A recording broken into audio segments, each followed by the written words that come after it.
आज हम डिस्कस करेंगे एग्रीकल्चर एक्सटेंशन में ऑडियो विजुअल एड्स के बारे में। एक्सटेंशन वर्क में सबसे ज़्यादा महत्व है इंफॉर्मेशन का,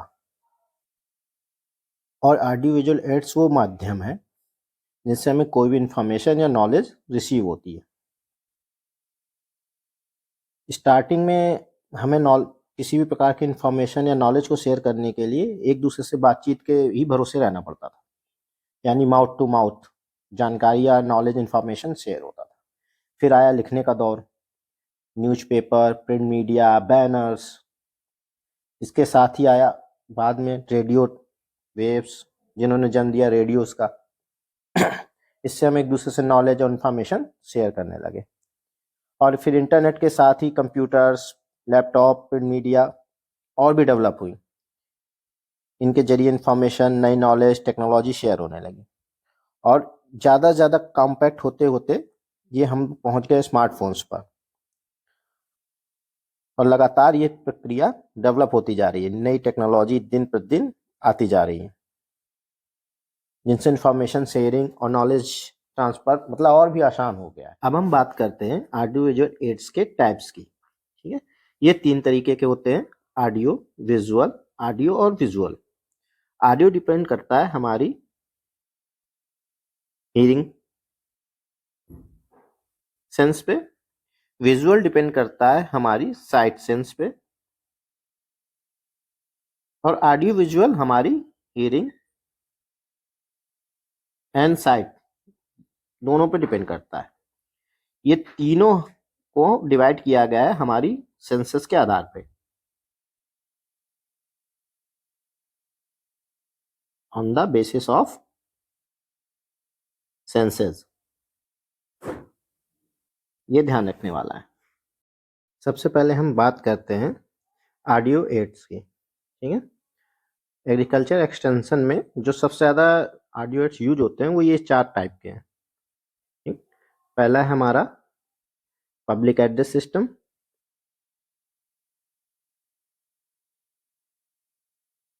पब्लिक एड्रेस सिस्टम। दूसरा हमारा है टेलीफोन। तीसरा टेप रिकॉर्डर, और चौथा हमारा टेली कॉन्फ्रेंसिंग।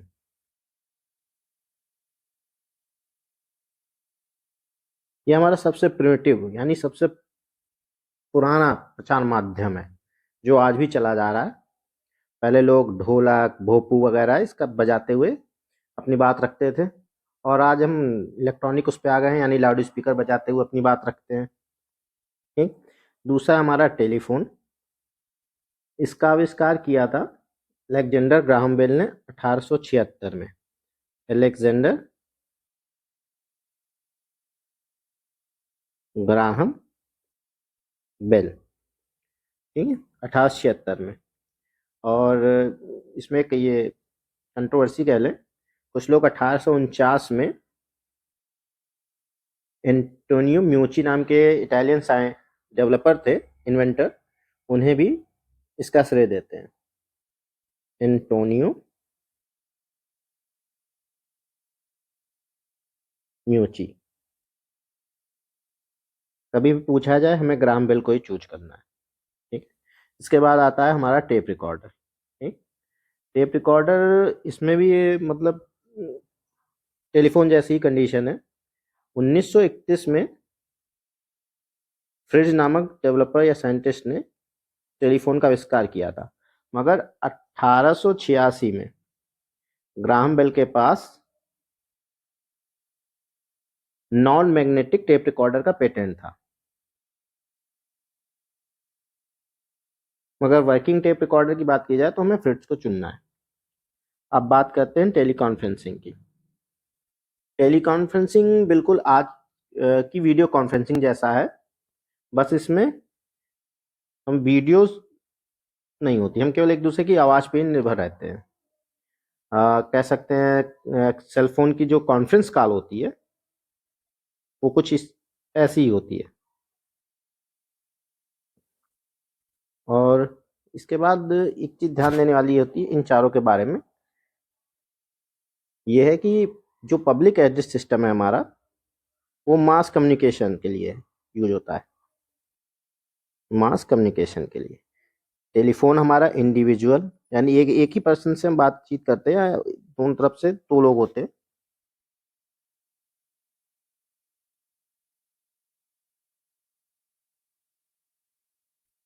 टेप रिकॉर्डर हमारा यूज होता है इंडिविजुअल,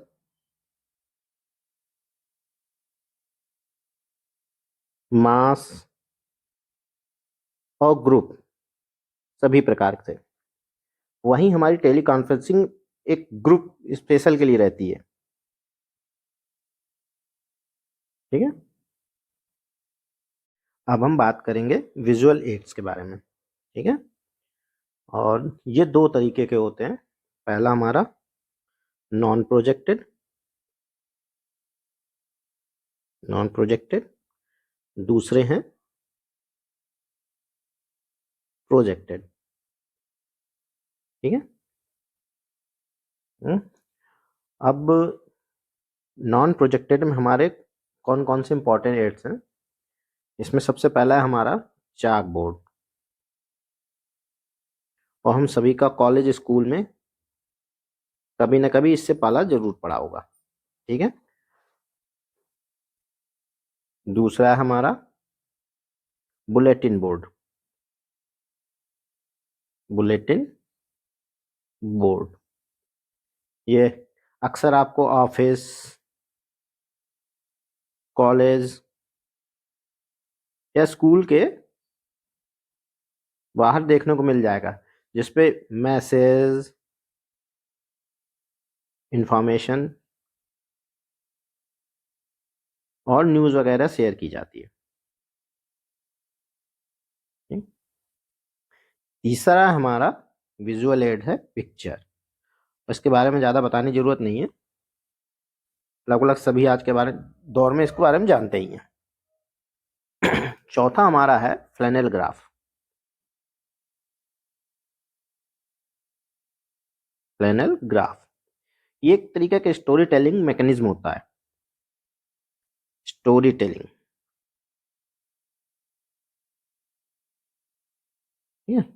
इसमें क्या होता है कि जो एक्सटेंशन वर्कर है या स्टूडेंट, अगर वो किसानों के बीच है, तो एक एक चार्ट में कई तरीके के आइकॉन या तस्वीरें बनी होती हैं। जैसे यहाँ पे हम देख पा रहे हैं, यहाँ पे खरगोश और कछुए की कहानी दिखाई गई है। वैसे ही किसानों के बीच एक कहानी या कुछ बना के उन्हें बताया जाता है। इसमें कई तरीके की इमेज होती हैं, एक इमेज से अगली इमेज की तरफ बढ़ते हुए उनके बारे में स्टोरी टेलिंग की जाती है। ठीक है, आगे है हमारे फ्लैश कार्ड्स,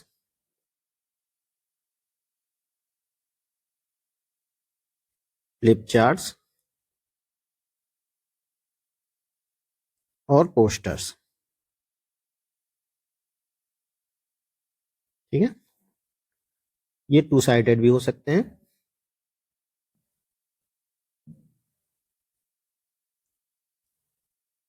इमेज, इंफॉर्मेशन इस पर प्रेजेंट होती है।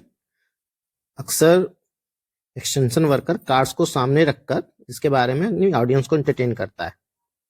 ठीक है, इसके बाद आता है फ्लिप चार्ट्स। एक तरीके का पेपर रोप होते हैं, जिसमें हर एक फोल्ड पे स्टोरी लाइन आगे बढ़ती है। जैसे कि आप इमेज में देख पा रहे होगे, इसको जितना ही फ्लिप किया जाएगा, एक नई इंफॉर्मेशन, एक नई इमेज आगे बढ़ेगी। अब है हमारे पोस्टर्स। पोस्टर का नाम आते ही दिमाग में सबसे पहले मूवी पोस्टर्स की इमेज बनती है। लेकिन एग्रीकल्चर एक्सटेंशन में पोस्टर जो है, एक बोल्ड डिजाइन और मैसेज का कॉम्बिनेशन होते हैं। ठीक है, जो एक आइडिया को रिप्रेजेंट करता है। ये ध्यान देने वाला है। इसके बाद बारी आती है हमारे डायग्राम की।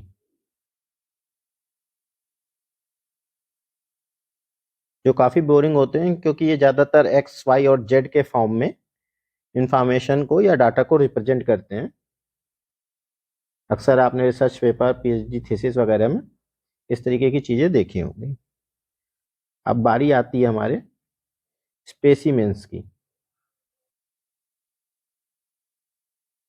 हम्म, ये किसी पर्टिकुलर चीज का हिस्सा या खुद वो चीज हो सकती है जिसे हम स्टडी या ऑब्जर्वेशन के लिए प्रिजर्व करना चाहते हैं। स्टडी, ऑब्जर्वेशन और प्रिजर्वेशन। ठीक है। अब आगे हमारे आते हैं डायरमा।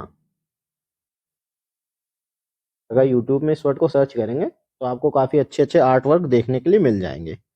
ये एक तरीके का आर्टिस्टिक रिप्रेजेंटेशन होता है।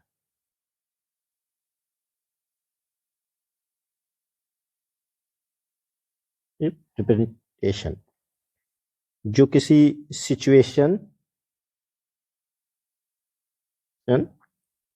या सीन को रिप्रेजेंट करता है। और यहाँ ध्यान देने वाला है कि ये 3D होता है, 3 डायमेंशनल। और अक्सर म्यूजियम्स वगैरह में इसके बड़े मॉडल देखने को मिल जाते हैं, जो सबसे अच्छा एग्जाम्पल है इसका। लार्ज मॉडल इसके म्यूजियम्स में देखने को मिलते हैं।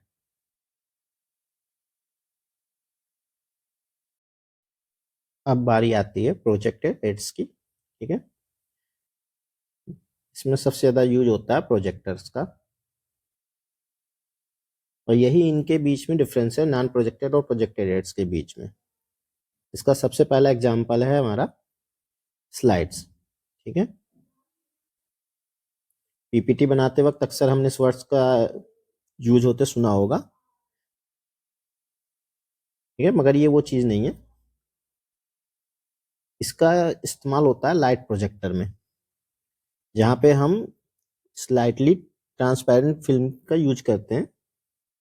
स्लाइड जो होती है हमारी ट्रांसपेरेंट फिल्म की बनी होती है,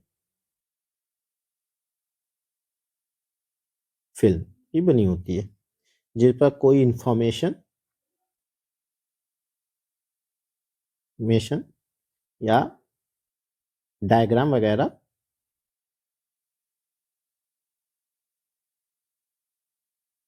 बना होता है। ठीक है, जिसके जरिए इसको बड़ा करके देखा जाता है। अब बारी आती है हमारी फिल्म स्ट्रिप्स की। ठीक, इन्हें भी प्रोजेक्टर में यूज किया जाता है। अब बस डिफरेंस ये है कि एक फिल्म स्ट्रिप में बहुत सी इमेजेस बनी होती हैं। ठीक है, और उन्हें लगातार रन कराते हुए रिप्रेजेंट किया जाता है एक सीक्वेंस में। ये एक सीक्वेंस में रन करती हैं। ठीक है, जैसे यहाँ इमेज से समझ में आ रहा होगा, इसमें एक हर उस पर एक इमेज बनी होगी। जब इसे हम रनिंग उसमें देखते हैं तो वो पिक्चर में मूव करती हुई दिखती है। ठीक, पुराने सिनेमा घरों वगैरह में ये चीज देखने को मिल जाएगी आपको। तीसरे नंबर पे आता है हमारा ओपेक प्रोजेक्शन। इसे इपिस्कोप भी कहते हैं,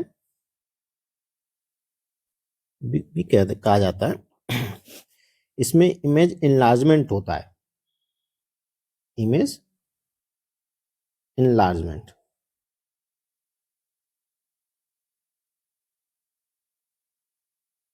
होता है।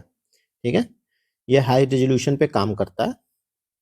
और ध्यान देने वाला इसमें पॉइंट है कि ये नॉन ट्रांसपेरेंट मटेरियल पे काम करता है।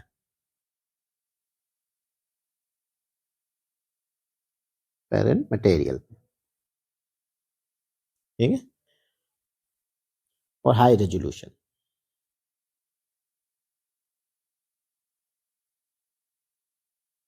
ये अपने तरीके का प्रिमिटिव प्रोजेक्टर है। ठीक है?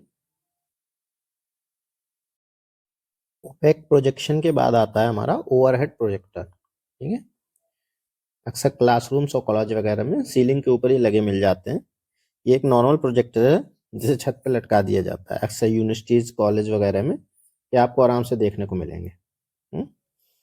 ये भी इमेज इनलार्जमेंट का काम करते हैं। और टेक्स्ट, डायग्राम जैसी चीज़ों को रिप्रेजेंट करते हैं। इसके बाद एक बात आती है कंप्यूटर कॉन्फ्रेंसिंग की। ठीक है, कुछ बुक्स वगैरह में इसको भी विजुअल एड में दिया गया है, मगर इसे आज के दौर में इसे विजुअल एड में कंसीडर करना गलत होगा कि आपको आराम से आज के समय वीडियो कॉन्फ्रेंसिंग के दौरान आवाज़ वगैरह और सब विजुअल दोनों में देखने को मिल जाते हैं। इसको हम ना ही उसमें ऐड करें। अब बारी है आखिरी टाइप की, यानी ऑडियो विजुअल एड्स। ठीक है, विजुअल के तरीके ये भी दो प्रकार के होते हैं। पहला है हमारा नॉन प्रोजेक्टेड,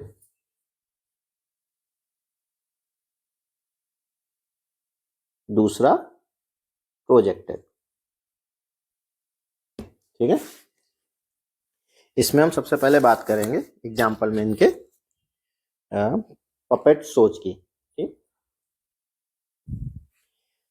इसके एक चीज इसके बारे में जरूरी है, कभी भी आपसे इंटरव्यू वगैरह में पूछा जाए कि एक्सटेंशन मेथड में सबसे पुराना प्रचार माध्यम क्या है, तो हमें पपेट शोज का नाम लेना है।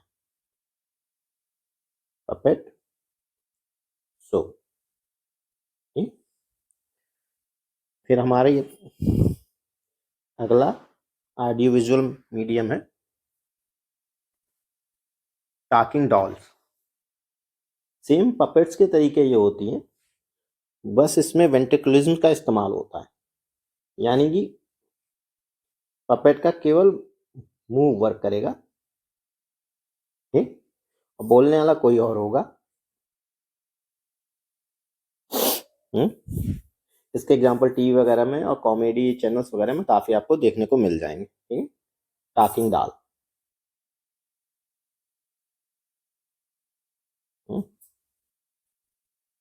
फिर हमारा है तीसरे नंबर पे ड्रामा, जिसे पुराने लोग नौटंकी भी कहते हैं। ये भी हमारा ऑडियो विजुअल एड्स का वो है एग्जाम्पल। चौथे नंबर पे है हमारा सिमुलेशन। ये सबसे ज्यादा लेटेस्ट ऑडियो विजुअल एड है हमारा आज के समय में। इसके बारे में एक चीज जाननी जरूरी है कि इसमें रियल लाइफ प्रॉब्लम का सॉल्यूशन ढूंढने के लिए एकदम रियल लाइफ सिचुएशन क्रिएट की जाती है। रियल लाइफ सिचुएशन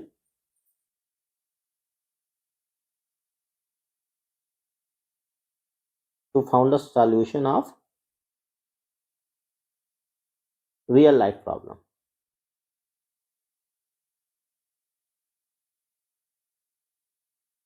ठीक, जैसे कॉलेज वगैरह में ड्रिल्स होती हैं आग लगने की या भूकंप की, ये भी सिमुलेशन का एग्जांपल है। और वीआर ग्लासेस वगैरह जो हम आजकल देख रहे हैं वो भी सिमुलेशन का ही। अब है हमारे प्रोजेक्टेड ऑडियो विजुअल एड्स। ठीक है, प्रोजेक्टेड ऑडियो विजुअल एड। इसमें सबसे पहला आता है हमारा motion picture. Motion picture videos,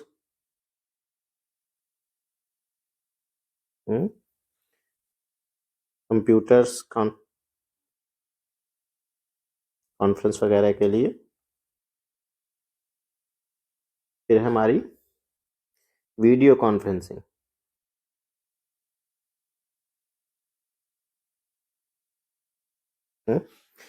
इसे समझने से पहले हमें जोइट्रोप को समझना होगा। एक तरीके का खिलौना होता है जिसमें कई इमेज एक सर्कल में बनी होती है।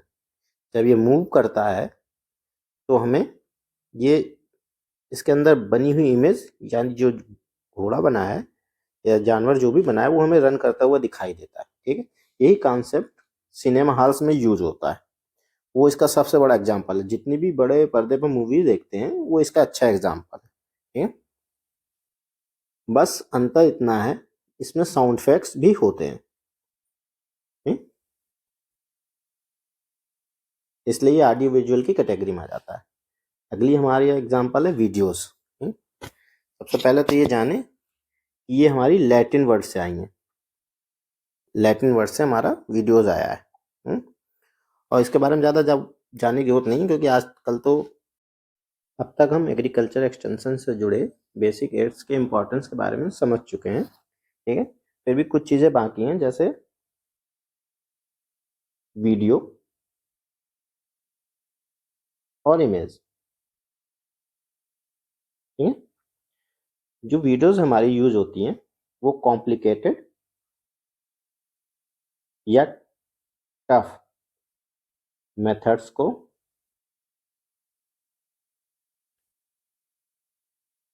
ऑब्जर्व करने के लिए, लर्न करने के लिए। ठीक है, और कभी कभी कुछ सिचुएशंस में जो रेयर एक्टिविटीज होती हैं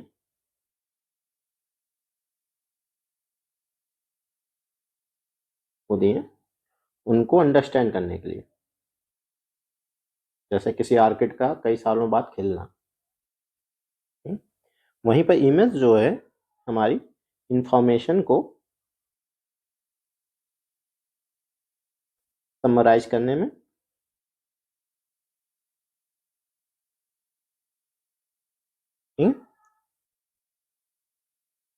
इजीली शेयर करने में, और कीन ऑब्जर्वेशन के लिए यूज होती है।